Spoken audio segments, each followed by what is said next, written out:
자, 세 번째 주제, 오픈북을 지향하는 이유에 대해서 한번 보겠습니다. 선생님도 오픈북을 진행해 본 적이 있어요. 오픈북을. 그런데 알 사람들은 알겠죠. 뭐 1학기 때도 했었고 작년, 재작년에도 오픈북을 했었습니다. 문제점이 있습니다. 첫 번째로는 교과서나 교재에 있는 내용을 그대로 옮깁니다.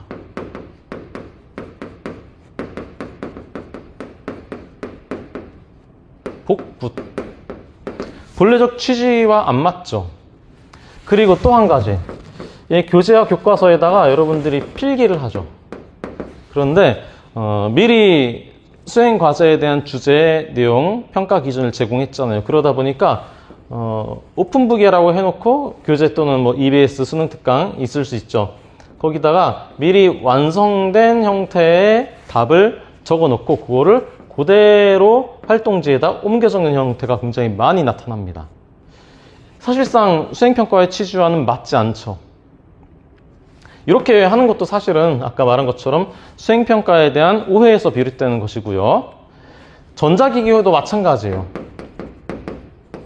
전자기기를 활용할 경우에도 마찬가지로 그대로 복사 붙여해서 넣기 하는 경우가 많죠. 이럴 경우에 그 학생의 진짜 모습을 관찰할 수 없는 것이죠.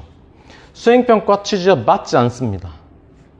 그런데 이렇게 교재 오픈북 아니다 전자기기 사용할 수 없다라고 하니까 수행평가에 대한 오해를 하고 있는 학생들은 많은 부담감을 느끼게 되고 그렇게 되면서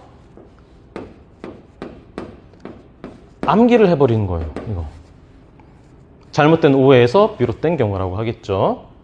오픈북을 지향하는 이유는 일단 첫 번째, 두 번째 경우가 되겠고 결론적으로는 수행평가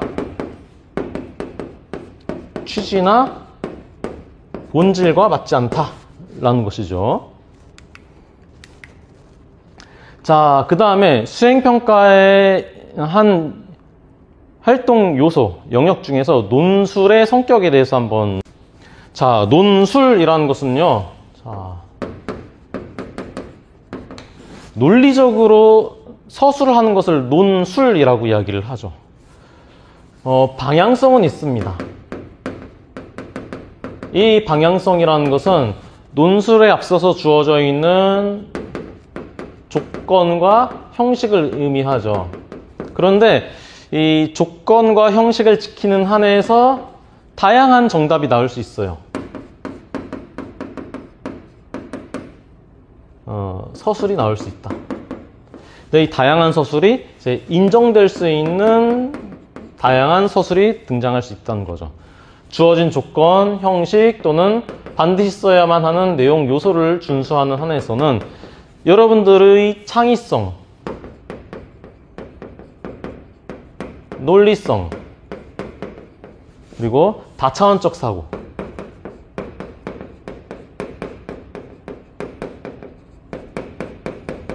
그거를 마음껏 발휘할 수 있는 겁니다. 말하자면은 조건, 형식, 내용 요소는요, 여러분들에게 주어져 있는 재료일 뿐입니다.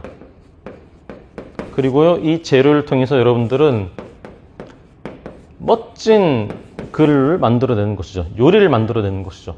여러분들 흑백 요리사 본 것처럼요. 이것처럼 재료만 주어져 있으면 다양한 정답이 나올 수 있는 거예요. 다양한 답이 나올 수 있는 것이죠.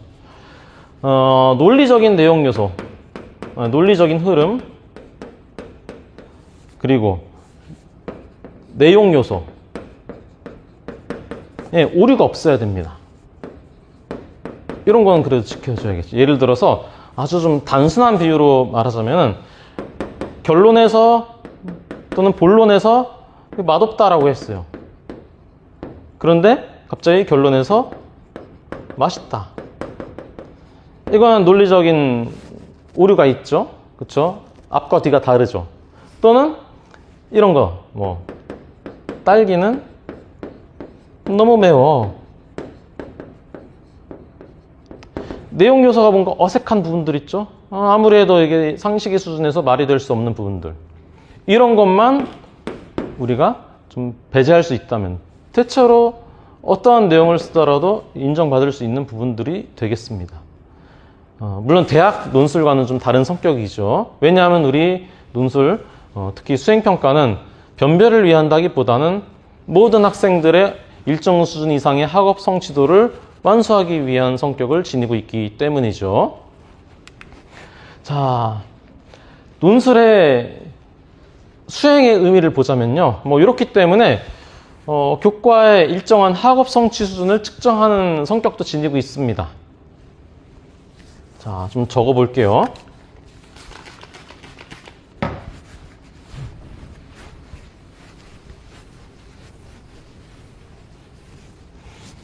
네, 논술 수행의 의미를 살펴보겠습니다. 첫 번째로는요, 여러분들의 학업 성취도를 평가하기 위함입니다.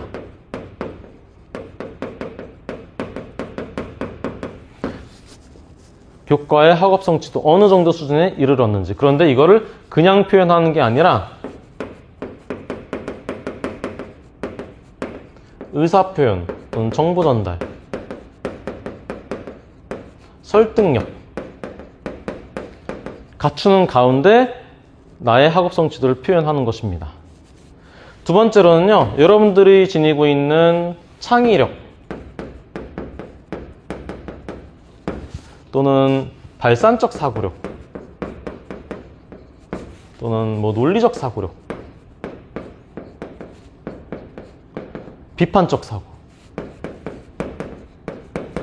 분석, 다양한 요소들이 있겠죠. 이런 요소들을 평가하고 또는 관찰하기 위함입니다. 세 번째로는요, 항상 피드백이 수반된다고 했잖아요. 피드백을 통해서 여러분들의 성장을 돕기 위함이다. 네 번째로는 이러한 요소들을 기록하기 위함이다. 학생의 다양한 면모를.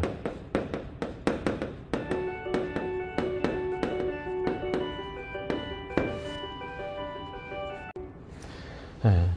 피드백을 제공함으로써 학생들의 성장을 돕는다라는 의미를 지니고 있고요. 또 학생들의 다양한 면모, 학생들이 지니고 있는 다양한 영역들을 관찰하고 기록하기 위한 성격을 지닌다. 다섯 번째로는요, 그렇게 엄청 효과적이라고 보기는 좀 어렵겠지만 대입, 수시, 논술 전형에 약간 도움을 제공해주기 위한 또는 연습을 위한 예비하는 성격, 이런 기능을 지니고 있다라고 말할 수 있겠습니다. 자, 논술 역시 그렇기 때문에 단기적인 암기력을 이용해서 내가 뭔가 돌파하겠다라고 하면 안 됩니다. 암기 절대 아닙니다. 여러분들이 암기로 접근하기 때문에 굉장한 부담감을 느낄 수밖에 없어요. 스스로 부담감을 만드는 형국이에요. 이해 중심 학습이 우선이 되어야 하고요. 짧은 호흡보다는 긴 호흡을 바탕으로 해야 합니다.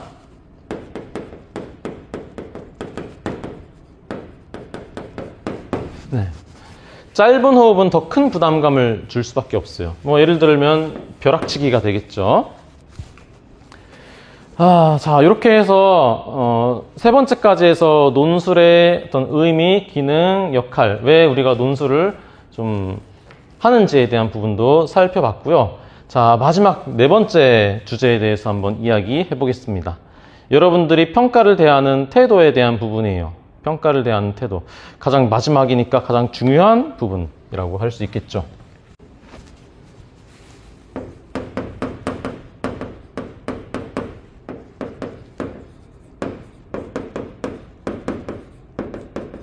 자, 평가를 대하는 태도. 여러분들은요, 여러분들 뿐만 아니라 많은 학생들이요, 점수에 예민하죠.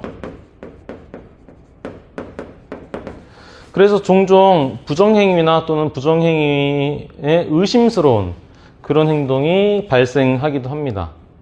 역시 이런 행동이 발생하는 것도 점수나 또는 평가에 예민하고 또는 부담감을 느끼고 있기 때문이죠. 이런 걸 해소하기 위해서는 여러분들이 평가에 대한 좀 이해를 바꿀 필요도 있고요. 특히 수행평가에 대한 이해도 바꿀 필요 있고요. 궁극적으로는 여러분들의 생활 양식 또는 사고, 의식의 변화가 필요하다고 보고 있습니다. 이런 게 있어요. 타당한 이의제기가 있습니다. 반면에 타당하지 못한 이의제기도 있겠죠. 뭔가 빈틈, 조그만 빈틈을 노려서 자기 이익을 보고 1점이라도 더 얻어가려고 하고, 뭐 이렇게 한다면 평가는 상당히 지저분해질 수밖에 없다. 우리 교과가 지향하는 바도 그래요.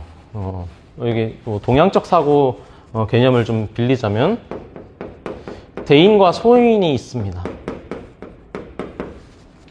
대인은 전체적인 삶에서의 좋음을 추구하는 인간상이고요. 소인은 자기 자신의 사사로운 이익에 매몰되어 있는 사람을 의미합니다. 우리는 사실은 현실적인 삶이죠. 대인은 이상적인 삶이죠. 윤리라는 교과가 지향하는 인간상은 결국 소인에 해당하는 삶이 아니라 바로 요 대인에 해당하는 삶이 되겠습니다. 작은 이익보다는 전체적인 삶과 전체적인 어떤 행복, 삶 속에서의 훌륭함을 추구하는 인간이 되도록 하는 것이 윤리교과의 전체적인 목적이 되는 것이죠. 우리나라는 경쟁사회입니다.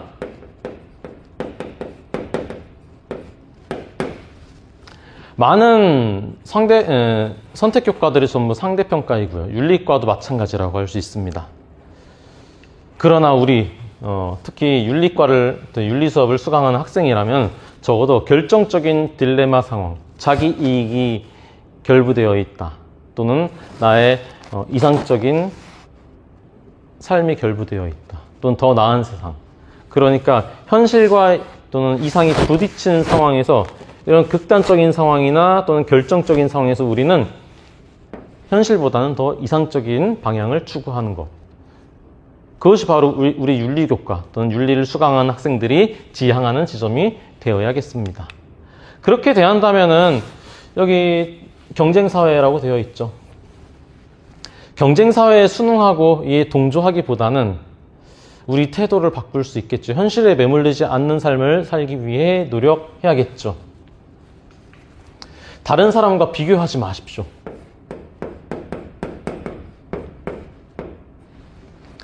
예상되는 내신 등급에 연연하지 마십시오. 내신 등급. 물론 중요하긴 합니다. 그런데 그것이 여러분들의 인생을 결정짓지는 않는다고 선생님은 생각하고요.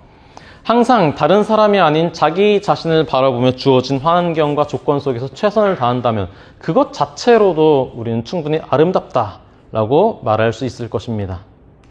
그것이 윤리과가 지향하는 바이기도 하고요.